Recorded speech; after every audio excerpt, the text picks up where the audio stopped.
Assalamualaikum warahmatullahi wabarakatuh. Selamat siang Bapak dan teman-teman semua. Kami di sini dari kelompok 1 yang beranggotakan Aini Rafida, Zulfikar, dan saya sendiri Alia Putri Zulkarnain. Pada kesempatan kali ini kami akan mempresentasikan salah satu tugas mata kuliah Sumber Daya Alam Indonesia, yaitu laporan perbandingan sumber daya alam dan PAD antar daerah. Next. Baik, untuk penjelasan pertama yaitu mengenai latar belakang yang akan dijelaskan langsung oleh rekan Fikar kepada Zulfikar, dipersilahkan.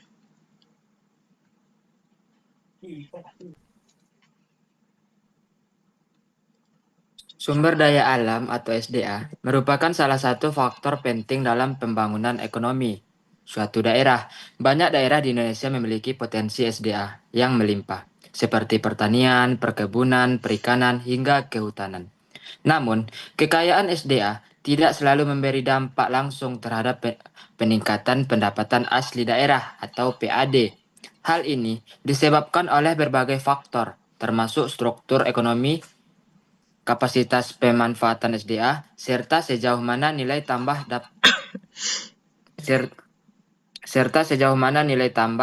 dapat dihasilkan dari sumber daya tersebut.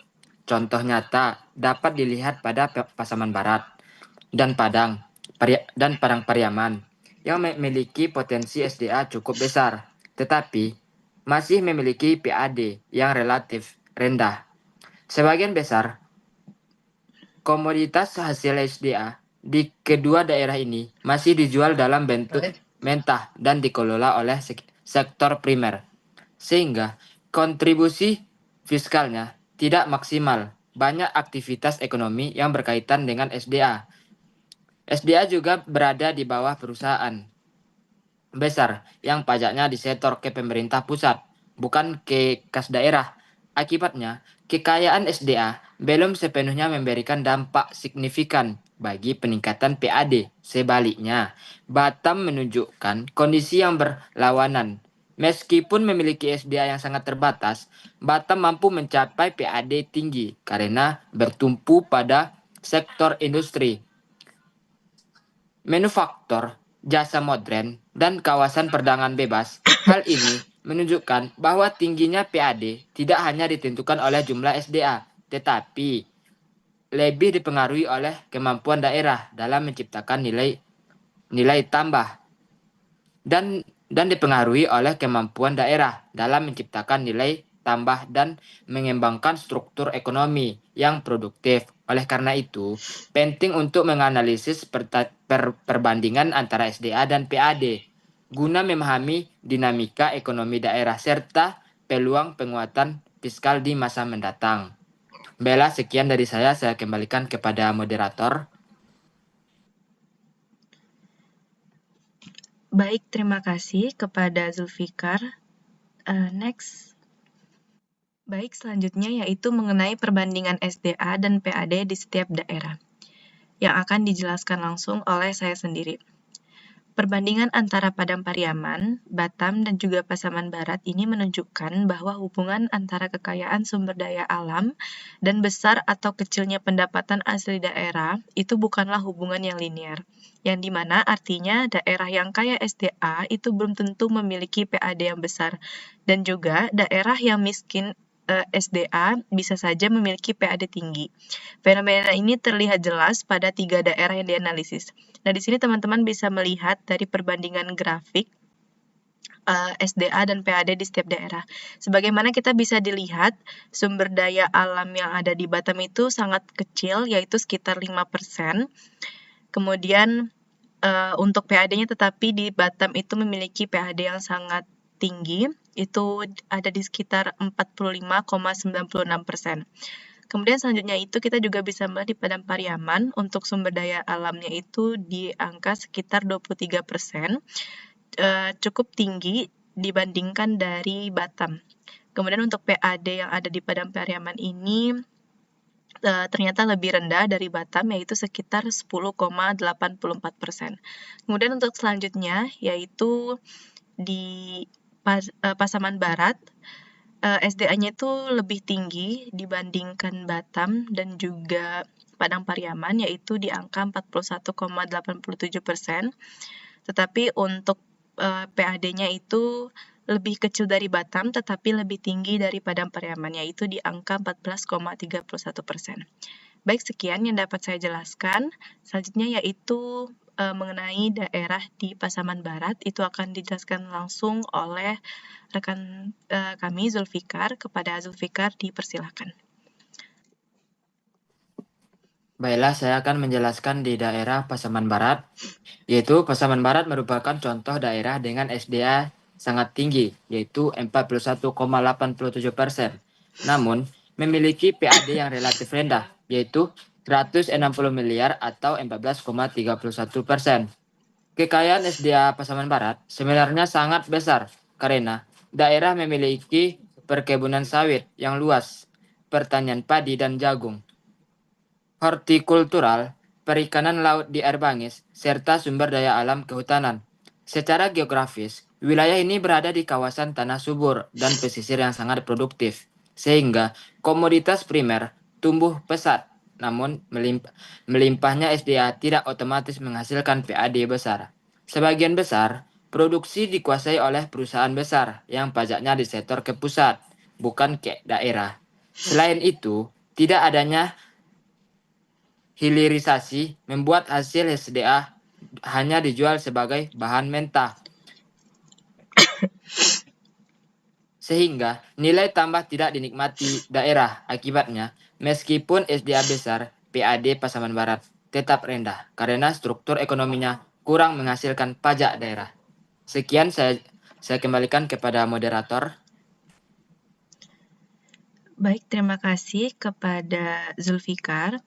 Selanjutnya yaitu mengenai daerah Padang Pariaman akan dijelaskan langsung oleh rekan kami yaitu Aini Rafida. Kepada Aini Rafida, dipersilahkan. Baik, terima kasih kepada moderator. Di sini saya izin untuk menjelaskan PAD di daerah saya sendiri, yaitu di mana Padang Pariaman memiliki karakteristik yang mirip meskipun tingkat SDA-nya itu tidak setinggi Pasaman Barat dengan kontribusi SDA itu sekitar 23%. Nah, Padang Pariaman tetap mencatat PAD yang rendah sekitar 160 sampai 170 miliar pada tahun 2024. Nah, Padang Pariaman sebenarnya memiliki SDA yang cukup beragam seperti pertanian, perkebunan kelapa, peternakan sapi, dan unggas. Nah, hasil perikanan di wilayah Ulakan serta komoditas palawija seperti jagung dan kacang tanah. Nah, SDA ini adalah dalam jumlah besar karena kondisi geografisnya didominasi dataran subur dan wilayah pesisir yang mendukung sektor primer. Nah, namun sama seperti Pasaman Barat, nilai ekonominya tidak sepenuhnya masuk ke PAD, di mana komoditas pertanian dan perikanan itu lebih banyak dijual ke daerah lain dan pajak transaksi seperti PPN itu mampu maupun pajak perdagangan masuk ke pusat. Nah, bukan ke kas daerah. Industri pengolahan belum berkembang kuat, sehingga produk primer tidak memiliki nilai tambah. Selain itu, struktur PAD Padang Pariaman masih sangat bergantung pada pajak-pajak kecil seperti retribusi pasar, parkir, dan PBB perdesaan yang secara nominal memang rendah. Akibatnya meskipun SDA cukup banyak, PAD Padang Pariaman itu tetap rendah karena tidak ada sektor industri atau jasa besar yang dapat menjadi sumber pajak daerah. Mungkin hanya itu yang dapat saya sampaikan. Saya kembalikan kepada moderator. Terima kasih. Baik, terima kasih kepada Aini Rafida. Baik, selanjutnya yaitu mengenai daerah Batam, itu akan dijelaskan langsung oleh saya sendiri. Jadi Batam ini menunjukkan keadaan yang berlawanan, di mana sumber daya alam Batam ini sangat rendah, yaitu sekitar 5%. Karena wilayahnya tidak memiliki sumber daya pertanian besar dan juga tidak memiliki tanah yang subur, kemudian tidak punya perkebunan dan juga tidak memiliki tambang. Di mana sumber daya alam Batam ini memang minim karena wilayahnya berbatu, kecil dan juga tidak cocok untuk produksi komoditas primer.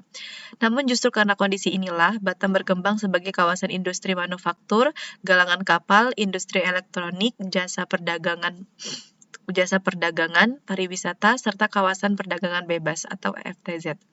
Di mana aktivitas ekonomi ini bernilai tinggi Inilah yang membuat Batam memiliki PAD yang sangat besar, yaitu sekitar 1,77 triliun atau sekitar 45,96% pada tahun 2024.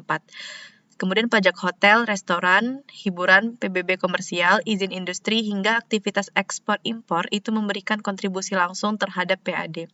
Inilah alasan mengapa Batam itu sangat kuat secara fiskal meskipun miskin di sumber daya alamnya. Jadi dari ketiga daerah tersebut terlihat bahwa tingginya PAD itu lebih ditentukan oleh struktur ekonomi dan juga kemampuan daerah menghasilkan nilai tambah, bukan semata oleh banyaknya SDA. Di mana Pasaman Barat dan Padang Pariaman sebenarnya itu punya potensi SDA besar, tetapi selama SDA dijual dalam bentuk mentah, keuntungan fiskal terbesar tidak kembali ke daerahnya masing-masing. Dan juga sebaliknya, pada Batam itu membuktikan bahwa daerah dengan SDA yang sangat minim itu dapat menghasilkan PAD besar ketika sektor industri dan jasa berkembang kuat. Baik, itu saja yang dapat kelompok kami sampaikan, bahwa di sini dapat disimpulkan untuk meningkatkan PAD daerah kaya se-SDA seperti Pasaman Barat dan juga Padang Pariaman itu tidak cukup hanya mengandalkan pengelolaan SDA primer. Mereka itu membutuhkan hilirisasi, penguatan industri pengolahan, pembangunan sentra ekonomi, dan juga diversifikasi sektor jasa. Jika tidak, kekayaan SDA hanya akan menjadi potensi yang tidak termanfaatkan secara fiskal untuk daerahnya. Selain itu, hasil perbandingan menunjukkan bahwa tingginya PAD itu tidak selalu ditentukan oleh jumlah SDA yang dimiliki suatu wilayah. Batam bisa menjadi contoh daerah dengan SDA minim tetapi memiliki PAD yang sangat tinggi. Karena keberhasilan mengembangkan sektor industri, jasa, dan juga perdagangan bebas yang menghasilkan nilai tambah besar dan juga memberi kontribusi langsung terhadap PAD. Jadi dengan demikian, faktor utama yang mempengaruhi PAD bukanlah seberapa besar SDA suatu daerah tersebut, tetapi bagaimana daerah tersebut mengelola, memanfaatkan, serta membangun struktur ekonomi yang produktif. Daerah yang mampu menciptakan nilai tambah melalui industrialisasi, investasi, dan juga penguatan sektor jasa memiliki peluang lebih besar untuk meningkatkan kapasitas fiskalnya, terlepas dari kondisi SDA yang dimiliki. Baik, sekian dari kelompok 1. Semoga apa yang kami sampaikan bisa bermanfaat bagi teman-teman semua. Terima kasih, mohon maaf apabila ada kesalahan kata. Wassalamualaikum warahmatullahi wabarakatuh.